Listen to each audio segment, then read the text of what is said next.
100 రోజుల పరిపాలనలో వరదలు, ఆడపిల్లల మీద రేపులు, వైఎస్ఆర్సీపీ వాళ్ళని మర్డర్ చేయటం, నరికి చంపటం, వాళ్ళ మీద తప్పుడు కేసులు పెట్టి ప్రజలకు ఇచ్చిన ఏ హామీ నెరవేర్చలేదు. కాబట్టి ప్రజల్లో తనకొస్తున్న చెడ్డ పేరుని డైవర్ట్ చేయడానికి డైవర్షన్ పాలిటిక్స్ లో ఈరోజు వెంకటేశ్వర స్వామిని కూడా చంద్రబాబు నాయుడు గారు వదలలేదనేది మనకు స్పష్టంగా కనిపిస్తోంది.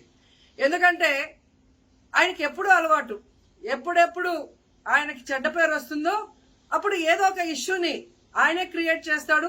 దాన్ని తన వర్గీయులతో పబ్లిసిటీ చేయటం, దాని మీద డిస్కషన్లు చేసి ఎదుటి వాళ్ళ మీద నిందలు వేయటం ఆయనకు అలవాటే. కానీ ఈ రోజు మీరు చూస్తే సాక్షాత్తు టీటీడీలో తిరుమల లడ్డూ మీద ఇంత దిగజారుడుతనంగా చంద్రబాబు నాయుడు గారు మాట్లాడతారని ఎవరు ఎక్స్పెక్ట్ చేయలేదు. ఈ రోజు ఆయన మాట్లాడాక ప్రతి ఒక్కరు కూడా చీకొట్టడం మనం గమనిస్తూనే ఉన్నాం. ఎందుకంటే సాక్షాత్తు చంద్రబాబు నాయుడు గారి కొడుకే చెప్పాడు టీటీడీలో ముఖ్యమంత్రికి ఎటువంటి సంబంధం ఉండదు అని. అలాంటప్పుడు జగన్మోహన్ రెడ్డి గారు ఏదో దగ్గరుండి తిరుపతి లడ్డూలో యానిమల్ ఫ్యాట్ ని మిక్స్ చేయించినట్టుగా ఆయన ఈరోజు ఆరోపించడం ఎంతవరకు సబబని నేను అడుగుతున్నాను. ఒక్కసారి మీరు గమనించండి, చంద్రబాబు నాయుడు గారు ముఖ్యమంత్రి అయిన తర్వాత జూన్ 21వ తేదీ ఈవోగా శ్యామలరావు గారు మరి అక్కడికి రావడం జరిగింది. నెయ్యి వాసన చూస్తూ లడ్డూలో స్వచ్ఛమైన నెయ్యిని మేము వినియోగిస్తున్నామని ఆయన చెప్పడం కూడా మీరు అందరూ గమనించుంటారు. జూలై 6వ తేదీ 12వ తేదీ 2 సార్లు ట్యాంకర్లది టెస్ట్ చేయడం జరిగింది.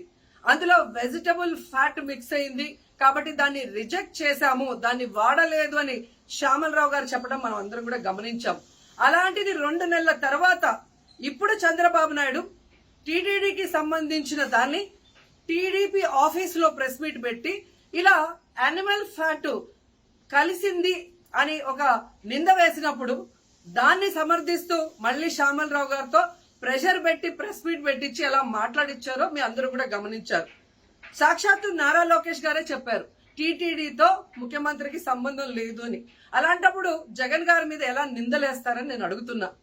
ఈరోజు మీ ప్రభుత్వంలో మీ ఈవో ఉండగా మీరు టెస్టింగ్ చేసిన మిల్క్ లో వెజిటబుల్ ఫ్యాటా ఇంకో ఫ్యాటా ఉంటే దానికి బాధ్యత ఎవరు?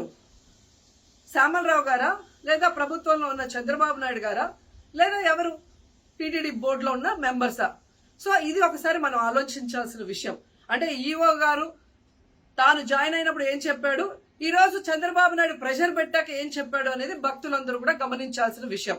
రెండవది మీరు చూస్తే చంద్రబాబు నాయుడు డైవర్షన్ పాలిటిక్స్ ఎప్పుడూ చేస్తుంటారు. అలాగే ఈ రోజు ఆ తిరుమల కొండ మీదకి జగనన్న అధికారంలో ఉన్నప్పుడు మోడీ గారు వచ్చారు, అమిత్ షా గారు వచ్చారు, ఎక్స్ సీజే రమణ గారు వచ్చారు, ప్రెసెంట్ సీజే గారు వచ్చారు. అంతెందుకు చంద్రబాబు నాయుడు ఫ్యామిలీతో సహా వెళ్ళాడు, పవన్ కళ్యాణ్ గారు వెళ్ళారు. లడ్డూలో ఏ మాత్రం రుచి తేడా ఉంటే ఆ రోజే వాళ్ళు కంప్లైంట్లు ఇచ్చి ఉంటారుగా, ఎందుకు కంప్లైంట్లు ఇవ్వలేదు? ఇప్పుడు ఆ 5 సంవత్సరాల్లో ఏదో జరిగిందని నింద వేయటానికి ఈ రోజు టీటీడీని ఎంచుకొని తిరుమల తిరుపతి దేవస్థాన ప్రతిష్టను దిగజార్చడం ఎంతవరకు కరెక్ట్ అని భక్తులందరూ కూడా ఒకసారి ఆలోచించాల్సిన అవసరం ఉంది. అండ్ మూడవది, ఈ రోజు ఎవరైతే బీజేపీ నాయకులు కూడా మాట్లాడుతున్నారో వాళ్ళని నేను అడుగుతున్నా, ఇదే టీటీడీ బోర్డులో మెంబర్లుగా బీజేపీకి సంబంధించిన వాళ్ళు ఉన్నారు. మరి ఆ రోజు తప్పు జరిగితే వీళ్ళందరూ ఎందుకు మోడీ గారికి అమిత్ షాకి ఇన్ఫార్మ్ చేయలేదు, ఎందుకు దీని మీద చర్యలు చేపట్టలేదు అనేది నేను అడుగుతున్నా. అలాగే ఈరోజు తెలుగుదేశం పార్టీ అధికార పార్టీలో ఉన్న వేమిరెడ్డి ప్రశాంతి గారు ఆ 5 సంవత్సరాల కాలంలో ఈ పర్చేసింగ్ కమిటీలో 5 సంవత్సరాలు ఉన్నారు. అలాగే ఇప్పుడు మంత్రిగా ఉన్న పార్థసారథి గారు కూడా పర్చేసింగ్ కమిటీలో ఉన్నారు.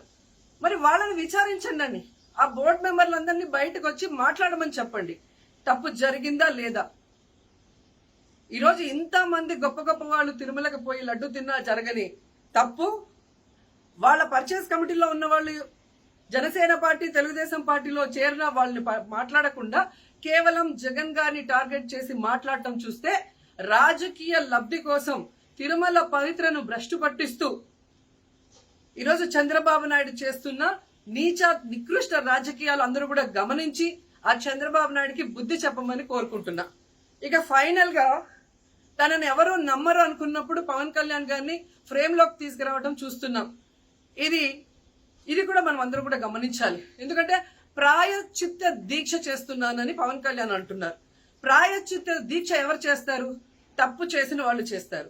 అంటే చంద్రబాబు నాయుడు తప్పు చేశాడు, ఇది అబద్ధం, ఈ లడ్డూలో కల్తీ జరగలేదు, ఇది నాకెక్కడొచ్చి ఆ పాపం చుట్టుకుంటుందన్న భయంతో పవన్ కళ్యాణ్ ప్రాయశ్చిత్త దీక్ష చేస్తున్నారనేది ఈ రోజు మా అందరికీ అర్థమవుతున్న విషయం. ఎందుకంటే ఈ రాష్ట్రంలో తిరుమల కొండ మీద 1000 కాళ్ల మండపాన్ని కొట్టేసింది చంద్రబాబు నాయుడు. దుర్గా గుడిలో క్షుద్ర పూజలు చేయించింది చంద్రబాబు నాయుడు. విజయవాడలో 25కు పైగా పవిత్రమైన దేవాలయాల్ని కూర్చింది చంద్రబాబు నాయుడు. పూజల్లో బూట్లు వేసుకొని పూజలు చేస్తూ అన్ని తొక్కేసింది చంద్రబాబు నాయుడు గారు. ఇలాంటి చంద్రబాబు నాయుడు కోసం ఎన్ని ప్రాయశ్చిత్త దీక్షలు చేసినా ఆయనైతే దేవుడు క్షమించడు, అలాగే హిందువులు కూడా చంద్రబాబు నాయుడిని క్షమించరు.